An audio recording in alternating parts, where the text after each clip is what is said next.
शेती अंतर्गत आम्ही शेती करायला सुरुवात केली साधारण जून 2016 पासून।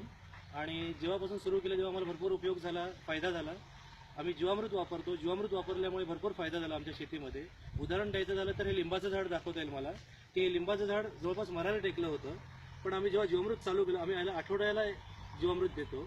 आठवड्याला जेव्हा द्यायला लागलं तेव्हा ह्याला एक नवीन पालवी फुटली आणि याचा एक नवीन पुनर्जन्म झाला। त्याचबरोबर आम्ही आच्छादनपणे करतो।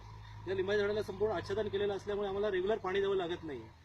जेव्हा लागेल गरज असेल तेव्हाच आम्ही याला पाणी देतो। त्यामुळे जीवामृतचा आम्हाला जास्तीत जास्त उपयोग करण्यात आला आणि आम्हाला भरपूर फायदा झाला।